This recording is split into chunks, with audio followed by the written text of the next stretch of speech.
আজকে আমরা চিটাগাং শহরে অফিস নিলাম। তো ঢাকা, রাজশাহী এবং চিটাগাং।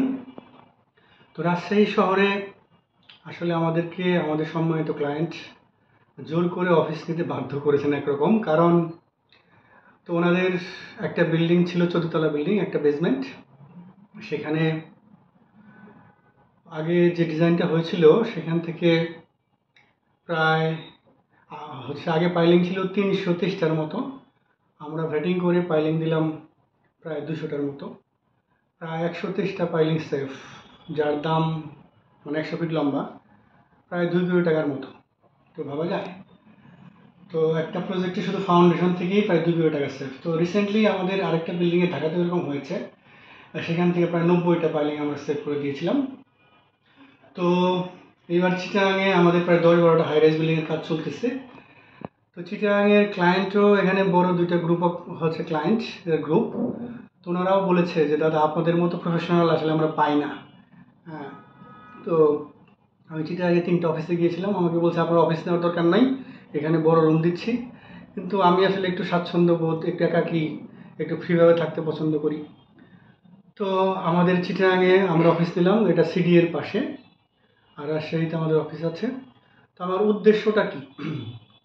আমার উদ্দেশ্য হচ্ছে যে সারা বাংলাদেশকে, মানে সারা বাংলাদেশের যে স্ট্রাকচারাল ডিজাইনের যে অবস্থা, আমরা যদি টোটাল মানে ঢাকা সিটি বা অন্যান্যগুলো যদি দেখি, প্রায় 80 থেকে 90%, প্রায় 80%-এর স্ট্রাকচারাল ডিজাইন ঠিক নাই, একদম 80%।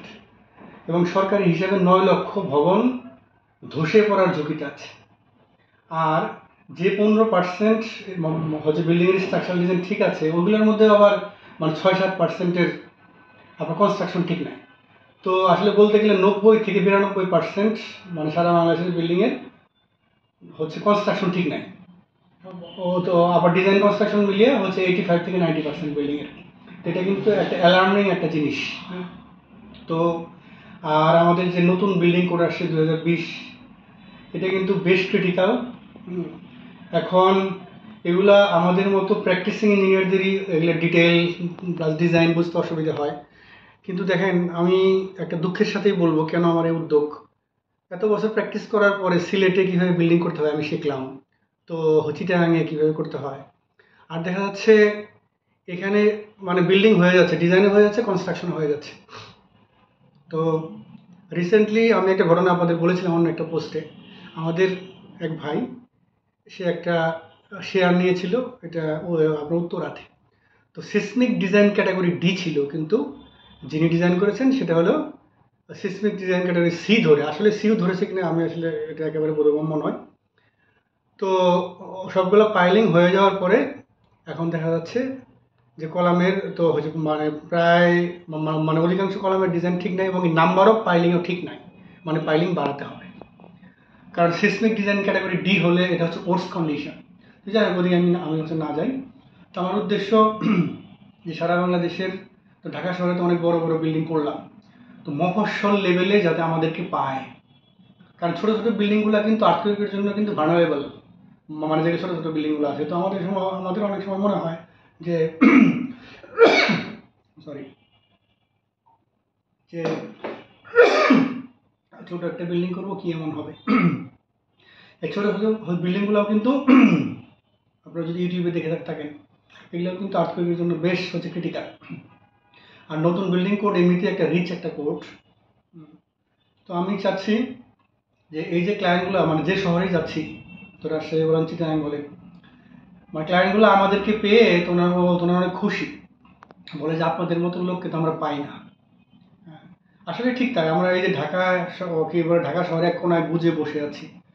তো ঢাকা শহরে অনেক বিল্ডিং তো করলাম, এখন হচ্ছে মফস্বল লেভেলে যাতে ওনারা সার্ভিস পায়, এটা আমার উদ্যোগ, মানে দেশকে ভূমিকম্প প্রতিরোধী স্ট্রাকচার উপহার দেওয়া। তো আরেকটা বিষয় হচ্ছে আমার ফ্যামিলি, মা বাবা, তো ওনাদের বক্তব্য, তুমি এত বড় চাকরি, বাংলাদেশের সবচেয়ে বড় সরকারি চাকরি ছাড়লা, তুমি বিদেশে গেলে না, তাহলে কি করবা? আমি আমার ইঞ্জিনিয়ারিংয়ের উপর আমার কনফিডেন্স আছে। আমি দেশকে ভালো ভালো স্ট্রাকচার উপহার দিতে চাই, এই জন্য এই আমার উদ্যোগ। আপাতত আমরা হচ্ছে বিভাগীয় শহরগুলোতে আমাদের ডিএসি কোম্পানির ব্রাঞ্চগুলো হবে, এই জন্য কিছু সৎ এবং বিশ্বস্ত লোকও আমার চাই। আমি সার্ভিস হিসাবে এটা নিব। আমার এত বেশি ইনকামের দরকার নেই, আমার অফিস চললেই খুশি। কিন্তু একটা জিনিস হবে, আমি ঘুরতে পারবো, কারণ আমি ভ্রমণ প্রিয় লোক। তো ঘুরতে পারলে আমি খুশি, আমার অফিস চললেই খুশি। প্লাস আমার দেশমাতা ভূমিকম্প প্রতিরোধী স্ট্রাকচার পাবে, এটাই আমার উদ্দেশ্য। তো আপনারা সকলেই আমাদের জন্য প্রার্থনা করবেন, যাতে এই মহান উদ্যোগকে আমরা যাতে এগিয়ে নিতে পারি। কারণ আবার বলছি, দেশের 80 থেকে 90% বিল্ডিংয়ের স্ট্রাকচারাল ডিজাইন প্লাস কনস্ট্রাকশন মানে দুইটাই ঠিক নাই। কারণ একটা যদি একটু এলোমেলো হয় ঠিক আছে, একটা আরেকটাকে সাপোর্ট করে, কিন্তু যেখানে ডিজাইন কনস্ট্রাকশন দুটোই এরকম অসুবিধা। কারণ কি, সিলেট জোন, এটা জোন 3-তে পড়েছে, সরি এটা জোন 4-এ পড়েছে।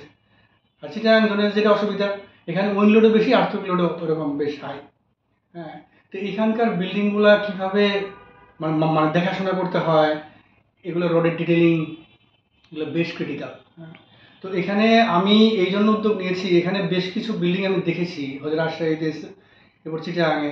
এই সমস্ত বিল্ডিংয়ের হাই রাইজ বিল্ডিংয়ের ডিটেলিংগুলো যেরকম দেওয়া হয়েছে, এগুলো আর্থকোয়েক ডিটেলিং নয়। আমি অবাক হয়ে যাচ্ছি, এত বড় বড় বিল্ডিং অ্যানালাইসিস করতেছে যেগুলো আর্থকোয়েকের ডিমান্ডকে স্যাটিসফাই করে না। এটা অ্যানালাইসিস করার আগেই দেখি আমি বুঝেছি। হ্যাঁ, যেমন আমি বলি, ছোট্ট একটা বলি যে 5টা পাইলিং দিয়েছে, তো 4টা 4 কোণায় মাঝখানে একটা পাইলিং দিয়েছে। তো পাইলিংয়ের যে ডিস্টেন্স হবে 3D স্পেসিং হবে, মানে আরআইডিও হয়, সেটা অন্য কেস। মানে কিন্তু দেখা যায় যে বড় একটা 18 তলা বিল্ডিং, আমি তার নাম বলছি না, যে পাইলিংয়ের স্পেসিং দেওয়া হলো সেখানে 34 ইঞ্চি। তো সেটা কী করে সম্ভব হয়? এখন এগুলো বললে দেখা যায় ক্লায়েন্টও মনে করে যে না, একটা কনফিউশন সৃষ্টি করে দিচ্ছি, কিন্তু এগুলো তো আর্থকোয়েকের জন্য একেবারেই ডেঞ্জারাস। তো আবার যেটা আমি বলছি যে আপনারা সকলে দোয়া করবেন যেন দেশকে ভূমিকম্প প্রতিরোধী স্ট্রাকচার উপহার দিতে পারি। কারণ বিদেশেও যায়নি, সরকারি সবচেয়ে বড় চাকরি ছেড়েছি, তো দেশকে কিছু ভালো ভালো স্ট্রাকচার উপহার দিতে চাই। তো পরিশেষে আবার একই কথা বলবো, আমার এত লাভের দরকার নেই, আমি যেন ঘুরতে পারি আর আমার শরীরটা যাতে সুস্থ থাকে, তো সকলেই দোয়া করবেন। ওকে, থ্যাংক ইউ সো মাচ।